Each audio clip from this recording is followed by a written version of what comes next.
আসসালামু আলাইকুম বন্ধুরা, কেমন আছেন সবাই? পারভিন ভিলেজ ফুড আর একটা নতুন ভিডিওতে আপনাদের সবাইকে স্বাগত। এই যে দেখুন, এখানে আমি নিয়েছি গরুর মাংস। আধা কেজি পরিমাণে গরুর মাংস নিয়েছি। গরুর মাংসটা দিয়ে আজকে আমি খিচুড়ি রান্না করে দেখাবো আপনাদের।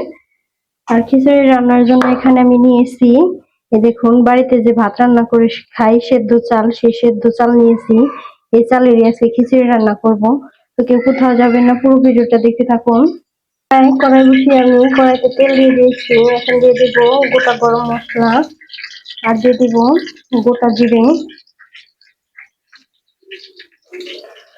জিরে গরম মশলা ভাজা হয়ে গেছে, এখন দিয়ে দিব এক বাটি পেঁয়াজ কুচি।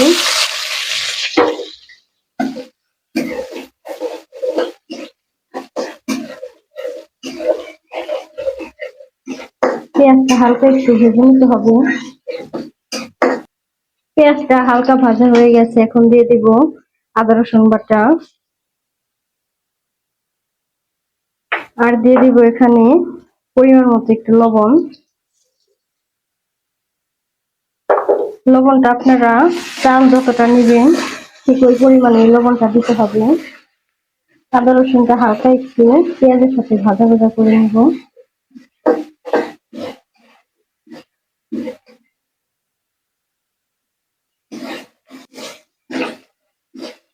আদা রসুন বাটা হালকা একটু ভাজা ভাজা করে নিয়েছি। এখন দিয়ে দেবো এখানে সামান্য পরিমাণ একটু পানি। পানিটা না দিলে মশলাটা পুড়ে যাবে, সেজন্য একটু পানি দিয়ে দিলাম। এখানে আমি দিয়ে দিব কিছু গুঁড়ো মশলা। এখানে নিয়েছি শুকনো মরিচের গুঁড়া। এখানে আমি 1.5 চামচ পরিমাণে শুকনো মরিচের গুঁড়া দিয়ে দিব। আর দিয়ে দিব হাফ চামচ পরিমাণে হলুদের গুঁড়া। যেহেতু আমি খিচুড়ির জন্য চালটা একটু বেশি নিয়েছি, তাই সব দিক থেকে মশলাটা একটু বেশি দিলাম। আপনারা আপনাদের পরিমাণ মতো মশলা দিয়ে রান্না করবেন। মশলাটা খুব ভালোভাবে কষে নেব।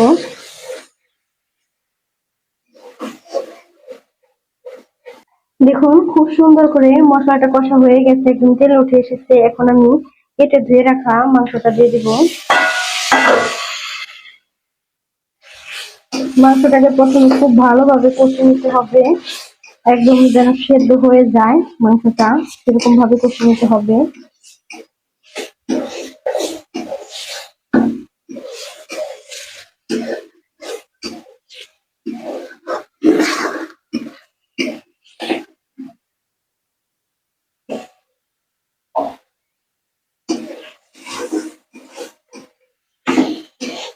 মাংসটাকে আমি খুব ভালোভাবে কষে নিয়েছি, 70% মতো সেদ্ধ হয়ে গেছে। এখন এখানে আমি দিয়ে দিব গরম মশলা বাটা আর জিরে বাটা। আমি কাঁচা জিরে আর কাঁচা গরম মশলাটা বেটে নিয়েছি, একসাথে গুলে দিয়ে দিব মাংসতে। বাজার থেকে প্যাকেটের গুঁড়া মশলা না কিনে এভাবে কাঁচা গরম মশলা আর জিরে বেটে দিলে খুব সুন্দর একটা ফ্লেভার বের হয়, খেতেও খুব ভালো লাগে। খুব ভালোভাবে মিশিয়ে নিয়েছি। মশলাগুলো খুব ভালোভাবে মিশিয়ে নিয়েছি। এখন আমি এখানে চালটা দিয়ে দিব। চাল আগে আগে থেকে ধুয়ে রেখেছিলাম, ডাল আর চাল মিশিয়ে। এখানে আমি শুধু মুসুরির ডাল দিয়ে রান্না করছি। আপনারা চাইলে আপনাদের পছন্দ মতো ডাল দিয়েও রান্না করতে পারবেন। এখানে মুগ ডাল, তারপরে ছোলার ডাল, খেসারির ডাল, কয়েক পদের ডাল দিয়ে মিশিয়ে রান্না করতে পারবেন, খেতে খুব ভালো লাগবে। চাল আর মাংসটা খুব ভালোভাবে কষে নিব।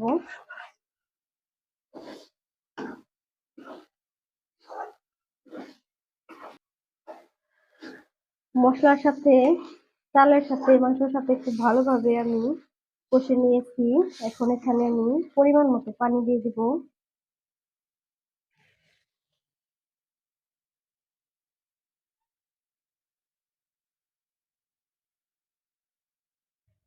এটা পোলাওর চাউল না, পোলাওর চাউল খুব তাড়াতাড়ি সেদ্ধ হয়ে যায়। এটা বাড়ির ভাতের চাউল, সেজন্য পানির পরিমাণটা একটু বেশি লাগবে। কতটা পানি লাগবে সেটা আমি মেপে দেইনি, আমি আমার পরিমাণে দিয়েছি। খিচুড়িটা একদম মাখো মাখো করে রান্না করব, আর সামান্য একটু পানি লাগবে।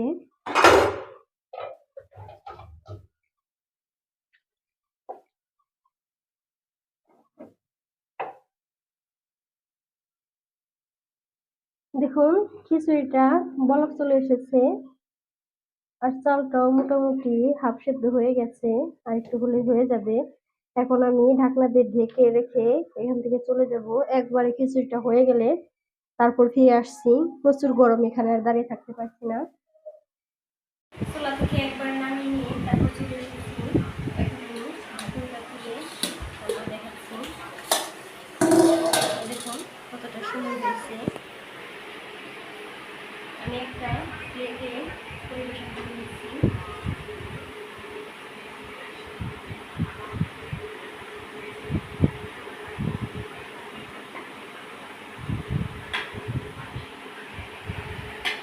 দেখুন সুন্দর হয়েছে। খিচুড়িটা আমি খেয়ে আপনাদের বলবো কেমন হয়েছে। পরি খাবে, পরি চলে এসেছে। কেমন হয়েছে?